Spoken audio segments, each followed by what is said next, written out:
আসসালামু আলাইকুম। রিয়ামণি এক বোন সোশ্যাল মিডিয়াতে প্রশ্ন রাখছে, আসিফ, নাহিদ, হাসনাত, সাজ্জিসরা মৃত্যুর সামনে না দাঁড়ালে ইশরাকরা এখনো পালিয়ে বেড়াতো। আমার চোখের প্রবলেম তো, পড়তে প্রবলেম হয়, তাও পড়লাম শুধু আপনাদের জন্য। একটি বোন সোশ্যাল মিডিয়াতে প্রশ্ন রাখছে যে হাসনাত, সার্জিস, এই যে আসিফ মাহমুদ, আমার যে মাস্টার মাইন্ড, যাকে নিয়ে আমরা এখন ব্যঙ্গ করি, কৌতুক করি, মাহফুজ আলম, উনি না থাকলে আবার এই যে সার্জিস, এই যে আসিফ মাহমুদ, যাকে ওই যে ঈদের আগে জুতা পিটা করা হইল, যার ছবিতে জুতা পিটা করা হইল, আসিফ মাহমুদ সবুজ। হ্যাঁ, চিন্তা করেন, মৃত্যুর সামনে দাঁড়ায়া ওই দিন যে কথাগুলো উনি বলছিলেন, ওইটাও তো একটা স্বাধীনতার ভাই ভাষণের মতো, তো স্বাধীনতার ঘোষণা তো ভাই, ওইটা ঘোষণা না, সাহস থাকতে হবে ভাই। একদম মৃত্যুর মুখে, তো চারিদিকে বন্দুকের নালা খুঁজা বেড়াইতেছে গোয়েন্দারা, ওর মধ্যে ওই কথাগুলো বলা। এখন পর্যন্ত আমাদের প্রাপ্ত খবর অনুযায়ী আওয়ামী লীগ, ছাত্রলীগ, যুবলীগের সন্ত্রাসীরা গুলি করে কুপিয়ে প্রায় 30-এর অধিক শিক্ষার ছাত্র জনতাকে হত্যা করেছে এবং দিন শেষ হতে হতে এই সংখ্যাটা কোথায় গিয়ে দাঁড়ায় আমরা জানি না। এরই প্রেক্ষিতে আমরা একটি সিদ্ধান্ত নিয়েছি, আমাদের একটি জরুরি সিদ্ধান্ত মোতাবেক আমাদের যে 6 তারিখের যেই লং মার্চ টু ঢাকা কর্মসূচি ছিল, সেটাকে আমরা একদিন এগিয়ে নিয়ে এসেছি। অর্থাৎ আগামীকাল 5ই অগস্ট সারা দেশের মুক্তিকামী জনতাকে ঢাকার উদ্দেশ্যে রওনা হওয়ার জন্য আমরা আহ্বান জানাচ্ছি। সাহস থাকতে হবে ভাই, একদম মৃত্যুর মুখে, তো চারিদিকে বন্দুকের নালা খুঁজা বেড়াইতেছে গোয়েন্দারা, ওর মধ্যে ওই কথাগুলো বলা। আমি জানি না সমন্বয়করা আজকে রাতে বেঁচে থাকতে পারবে কিনা, কিন্তু সেনাবাহিনী ছাত্র জনতার পক্ষে দাঁড়িয়েছে। আবার কিছু কিছু জায়গায় যেমন মিরপুর ও মোহাম্মদপুরে সেনাবাহিনী ছাত্র জনতার বিপক্ষে দাঁড়িয়ে গুলি চালাচ্ছে। আমরা সেনাবাহিনীর প্রতি আহ্বান জানাতে চাই, আপনারা এদেশের নাগরিক এবং আপনারা এদেশের নিরাপত্তার দায়িত্বে আছেন, এদেশের জনগণের যানবাহনের নিরাপত্তার দায়িত্বে আছেন। আপনারা দেশের পক্ষে এবং দেশের জনগণের জন্য কাজ করবেন, কোনো খুনি সরকারের জন্য, কোনো খুনি রাজনৈতিক দলের জন্য কাজ করবেন না। এটি এদেশের জনগণ আপনাদের থেকে প্রত্যাশা করে।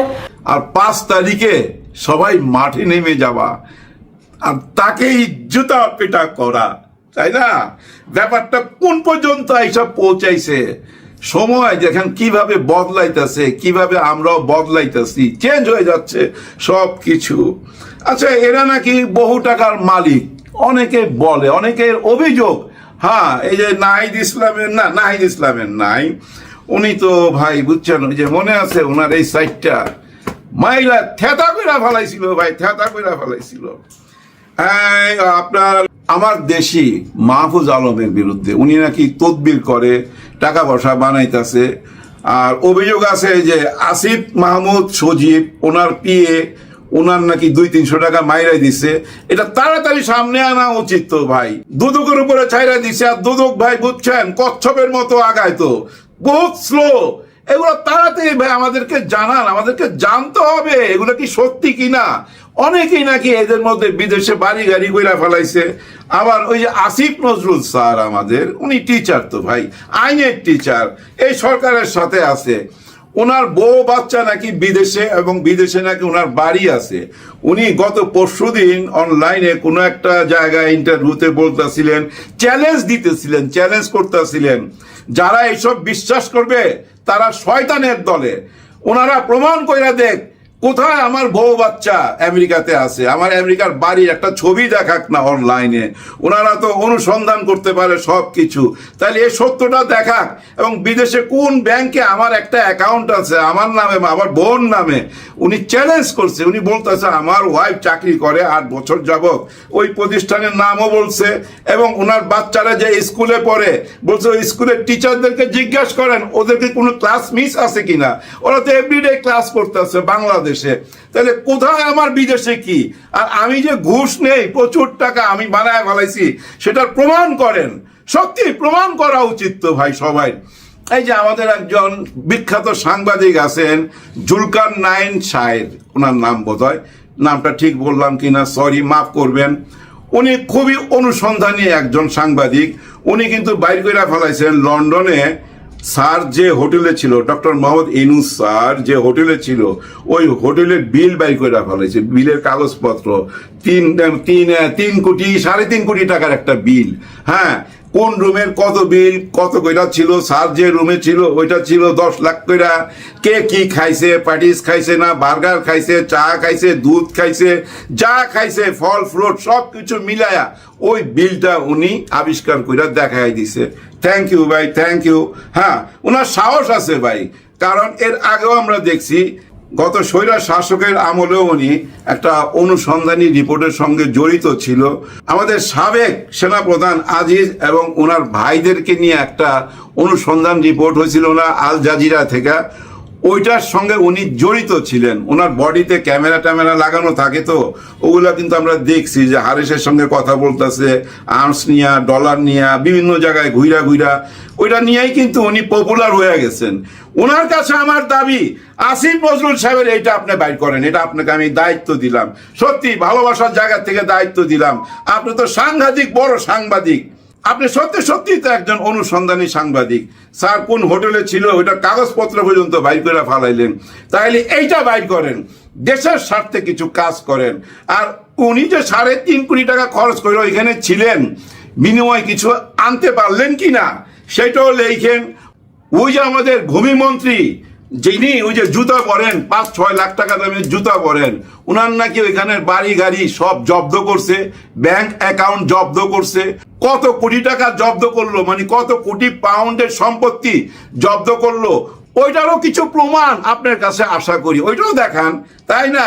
শুধু ওই যে দেখতে নারী চলন বাঁকা, মানে আমি ইউনূস স্যারকে পছন্দ করি না বইলা শুধু ওনার ভুলগুলাই ধইরা যাবো, কিন্তু বিনিময়ে কি আনলেন সেটা বলুন না। আপনারা অনেকেই, শুধু উনি না অনেকেই এই মিডিয়াতে এসে বলার চেষ্টা করতেছে যে স্যার যখন লন্ডনে গেল কেউ ওনাকে রিসিভ করতে আসে নাই, শুধু বাংলাদেশের রাষ্ট্রদূত একজন ভদ্র মহিলা ছিলেন। আরে ভাই, উনি তো প্লেনের সামনে দরজার সামনে দাঁড়ানো ছিলেন, এর পরের টুক তো আপনারা দেখেন নাই, এর পরের টুক আপনারা দেখে নিয়েন, তাইলে বুঝতে পারবেন। সম্মানীয় লোকের সম্মান নষ্ট করার জন্য ভুল ধরা তো লাভ নাই, কি অর্জন করতেছে সেটা দেখেন। এই অ্যাওয়ার্ডটা যে নিতে গেল, এটা নিয়েও আপনাদের যে মাথা ব্যথা ভাই, কত বড় মাথা ব্যথা। কিংস চার্লস হারবোনি অ্যাওয়ার্ডটা কেন উনি আনতে গেল? এটা না গেল তো পারতো, কোরিয়ান সার্ভিসে তো আনায় নেওয়া যাইতো, তাই না? হায় হায় হায় হায়, ওই যে গ্রামের চায়ের দোকানের সামনে বসে যে আড্ডা মারতে মারতে কথা বলে না, আপনারাও না অনেকে টক শোতে আইসা বা নিজের চ্যানেলে এই ধরনের কথা বলেন। ওই দেখতে নারী চলন বাঁকা, মানে ওনার ভুল ধরতেই হবে। কিন্তু আপনারা ভুল ধরলে কি হবে? বিদেশ থেকে তো ইজ্জত পাইতাছে, সম্মান পাইতাছে। দেখেন, অনেকে বলে এটা জঙ্গি সরকার, মৌলবাদী সরকার। তাহলে এই মৌলবাদী সরকারকে ডাইকা নিয়ে অ্যাওয়ার্ড দিল কেন? তার মানে তো যুক্তরাজ্য স্বীকৃতি দিল এই সরকারকে। এই সরকার যদি জঙ্গি হইতো, মৌলবাদী হইতো, তাহলে ডাইকা সম্মান দিত ভাই? সম্মান দিত না। মাথায় নিয়েন কিছু, যা মুখে আসে তাই বলতে হবে কেন? যে বলতে থাকেন, বললেই তো একটা কন্টেন্ট তৈরি হয়। যাই হোক, যা ইচ্ছা তাই বলেন। স্যার তো স্বাধীনতা দিয়েই দিছে না, কাউকে তো আটকাচ্ছে না। আগে তো আমরা কথা বলতে পারতাম না। আমার মতো মানুষের যখন মুখ ফুটছে, সবাই তো মুখ ফুটবেই, কিন্তু সত্যের পক্ষে থাকতে হবে। পা চাটা যাবে না, পা চাটা যাবে না। দেখেন, প্রশ্ন হইলো এখানে প্রথম যেটা বললাম, এই যে বন্টি লেখছেন, হ্যাঁ, যে সার্জিস, হাসনাত, নাহিদ, মাহফুজ, আসিফ মাহমুদ, এরা যদি মৃত্যুর মুখে না দাঁড়াইতো, আপনারা তো ঘর থেকে বাইরে হইতে পারতেন না, নগর ভবনে আসতে পারতেন না, আজকে এই দাবি করতে পারতেন না। এই দাবিটা কেন ভাই, কি দরকার ছিল? আমরা তো দেখলাম লন্ডনে কি সুন্দর মিল মহব্বত হয়ে গেল। আমির খসরু সাহেব বলল আমরা খুশি, এবং সব পক্ষেই তো খুশি হইল। আবার এই খুশিটা নিয়ে সখা তুমি কার এরকম স্লোগানও শোনা গেল। তার মানে জেলাস ফিল করতেছে অনেকে, মনে করতেছে যে বিএনপির সাথে হাত মিলায় ফেলাইলো আমাদেরকে রাইখা, লন্ডনে কেন বৈশা এই ঘোষণা দেওয়া হইলো, আমাদের সঙ্গে কেন আলাপ করা হইলো না। এখন জামানাটা এমন রে ভাই, দেশ বিদেশ সব এক। কারণ কি জানেন, আমাদের দেশের প্রধান পৃথিবীরও তো একজন সেরা মানুষ, বুঝেন না কেন? উনি যেখানে বসবেন ওইখানেই বাংলাদেশ। ওই যে অমিতাভ বচ্চন কুলি ছবিতে বলছিল না, লাইন দাঁড়ায় ছিল, অমিতাভ বচ্চন হাঁটতে হাঁটতে লাইনের সামনে গিয়া দাঁড়াইছে, গুন্ডারা বাধা দিছে যে পিছে দাঁড়া, কয় আমি যেখানে দাঁড়াবো ওইখান থেকেই তো শুরু হবে লাইন, তোরা পিছনে আসো পিছনেই থাক, আমি প্রথমেই থাকুম। তার মানে স্যার যেখানেই থাকবে সেখানেই বাংলাদেশ। আমরা সবাই দেখলাম কি সুন্দর মিলন হয়ে গেল, তাই না? এই মিলনের পরে আবার যদি দেখি ঈদের পরে আন্দোলন, নাকি এই আন্দোলন কথা রাখার জন্য? কারণ আপনারা সবসময় বলতেন ঈদের পরে আন্দোলন করুম, ঈদের পরে আন্দোলন করুম। এবার ঈদ চলে গেল, যদি আন্দোলন না করেন তাহলে তো মানুষের কাছে বোকা হয়ে যাবেন। তাহলে এই আন্দোলন কইরা দেখাই দেই যে হ্যাঁ আমরা ঈদের পরে আন্দোলন করুম। আজকে ইশরাক সাহেব বলছেন যে আমরা ঈদের পরে আন্দোলন করব, কথা দিয়েছিলাম, তাই আন্দোলনে আসলাম। এই জায়গায় মানে এই চেয়ারে যদি সরকার যাই কাউকে বসাইতে চাক সরকারি ভাবে, উনি মাইনা নিবেন না। আমার প্রশ্ন ভাই, লন্ডনে যে বৈশা আলাপ হইলো, আপনাকে নিয়ে কি কোনো আলাপ আলোচনা হয় নাই? আমার তো মনে হয় নাই। আর উপরের আদেশ ছাড়া এভাবে হঠাৎ করে রাস্তাঘাট জাম করা ঠিক হইলো? আমরা কত খুশি যে আপনারা মিলে গেছেন। তারপরে আমরা অপেক্ষা করব নির্বাচনের জন্য। ফেব্রুয়ারিতে নির্বাচন হইতে পারে, এই কথাটা উনি বলছেন। অনেক পত্র পত্রিকায় লেখছে ফেব্রুয়ারিতেই নির্বাচন। না, ভুল ব্যাখ্যা। হইতে পারে অগ্রাধিকার ওই যে সংস্কার বিচার, তার মানে এনসিপির চাওয়াগুলা, জুলাই অভ্যুত্থানের সাথে যারা জড়িত ছিল তাদের চাওয়াগুলা আপনাদেরকে চাইতে হবে, চাইতে বাধ্য হবেন। এত বড় বেঈমান হইলে হবে না। ওরা যদি সামনে না দাঁড়াইতো, বুঝলাম যুক্তিসঙ্গত কথা এইটাই, 16 বছর সবাই যুদ্ধ করছে এবং জুলাইয়ের গণ অভ্যুত্থানের সাথে অবশ্যই আপনারা জড়িত ছিলেন, সবাই জড়িত ছিল। কিন্তু শেখ হাসিনা কাদেরকে টার্গেট করাইছে? বলছে এই যে জামাতে ইসলাম, এরা হইল গিয়া জঙ্গি বাহিনী, আর শিবির তো নিষিদ্ধই ছিল, জামাতকেও নিষিদ্ধ করলো। তার মানে এদের কারণেই গণ অভ্যুত্থান হয়েছে। ওদিকেই কিন্তু আঙ্গুল তুলছে শেখ হাসিনা। এবং আপনাদের মধ্যে অনেকেই বলছেন এই আন্দোলনের সঙ্গে আমরা নাই, পরে বলছেন আমরা আসি। নাই আসির মধ্যে থাইকা 8-9 মাস গন্ডগোলের পর কি সুন্দর মিলন হইলো। ওই মিলনটা আজকে আবার ভাঙলো কেন? নিশ্চয়ই লন্ডন থেকে আদেশ আসছে, ইঙ্গিত আসছে যে তোমরা মাঠে নামো। এর পিছনে কারণ কি হইতে পারে? এমনও হইতে পারে ভাই, আমার ধারণা ব্যক্তিগতভাবে, যে সবাই বলতেছে বিএনপির সাথে ডক্টর মোহাম্মদ ইউনূস স্যারের মিলন হয়ে গেছে। গোপনে ওনারা 40 মিনিট বা 1 ঘন্টা যে আলাপটা করছে, ওই আলাপের মধ্যে doctor Mohammad Yunus sir president, Tarique Rahman সাহেব প্রধানমন্ত্রী এবং জামাতে ইসলামের ডাক্তার শফিকুর রহমান সাহেবকে একটা বড় পোস্ট দিয়া একটা যৌথ সরকার হবে। হইলে অসুবিধা কি? হোক না। ওনারা নেতারা বৈশা যদি দেশের ভালোর জন্য এরকম কিছু ভাবে, অসুবিধা কি? অসুবিধাটা হয়ে গেছে কোথায় জানেন?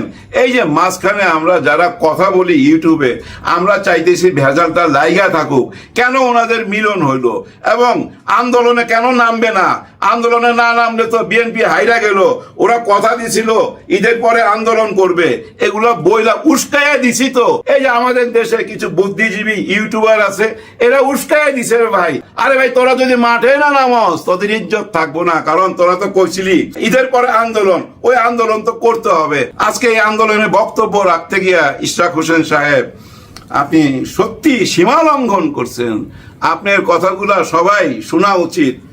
আপনি শেষ পর্যন্ত এমন জায়গায় পৌঁছে গেছেন যে আমাকে যদি অবৈধ বলো তাহলে এই সরকারও অবৈধ সরকার, মানে ডক্টর মোহাম্মদ ইউনূস স্যার অবৈধ সরকার, এই পর্যন্ত চলে গেছেন। আপনার মিছিল থেকেই কিন্তু জুতা পেটা করা হয়েছিল একজন সৈনিককে, যারা মৃত্যুর সামনে না দাঁড়াইলে আপনারা আজকে আইসা এখানে আন্দোলন করতে পারতেন না। এটাই তো সত্যি। যারা মৃত্যুর সামনে না দাঁড়াইলে আপনাদের আপসহীন নেত্রীর চিকিৎসা হইতো না। তাদের অবদান আছে ভাই, তাদের অবদান আছে। তাদের অবদানের জন্যই তো অল মামলা ডিসমিস হইয়া আজকে তারেক রহমান সাহেব দেশে আসতে যাচ্ছে। অবশ্যই উনি 5ই আগস্টের আগে দেশে আসবে, এটা আমার ব্যক্তিগত ধারণা। আমি চাই উনি ওই মঞ্চে দাঁড়ানো থাকুক, যে মঞ্চেতে থাকবে শহীদের মা বোনেরা এবং ডক্টর মোহাম্মদ ইউনূস স্যার, তারেক রহমান সহকারে এই দেশের সমস্ত দল থাকবে ভাই। ওই মঞ্চ থেকে জুলাই সনদপত্র ঘোষণা হবে এবং সবাই কথা দিবে এই জুলাই গণ অভ্যুত্থানকে, 24কে স্বীকৃতি দিবে। এইটুকুই করতে হবে, তারপরেই নির্বাচন। এর আগে কোনো নির্বাচন হইতে পারে না। রক্তের সাথে বেইমানি করা যাবে না। কেউ বেইমানি করতে চাইলেও করতে পারবেন না। দেশে পাহারাদার আছে, সত্যি পাহারাদার আছে, ইমানদার ব্যক্তিরাই পাহারাদার, এটা মাথায় রাখবেন। আর এই দেশে ডে বাই ডে ইমানদারের শক্তি বাড়তেছে, খেয়াল করে দেখবেন। যারা অন্ধ তারা দেখতে পাচ্ছে না, যারা কানে শোনে না তারা শুনতে পাচ্ছে না, আওয়াজ শুনতে পাচ্ছে না, পায়ের আওয়াজ পাওয়া যায়, পায়ের আওয়াজ পাওয়া যায়। এগিয়ে আসতেছে, প্রতিবাদী দল এগিয়ে আসতেছে, কোনো অন্যায় হইতে দেওয়া যাবে না। এখন হয়ে গেছে স্যারকে নিয়ে টানাটানি, এই বলে আমার, এই বলে আমার। উনি কারোই না, উনি বাংলাদেশের, এটাই উনি প্রমাণ করবে। উনি গোপনে কারোর সাথে হাত মিলাবে, এই নোংরা কথাটা আমি ভাবতেই পারি না। সবার জন্য সবাই দোয়া করবেন। আল্লাহ হাফেজ।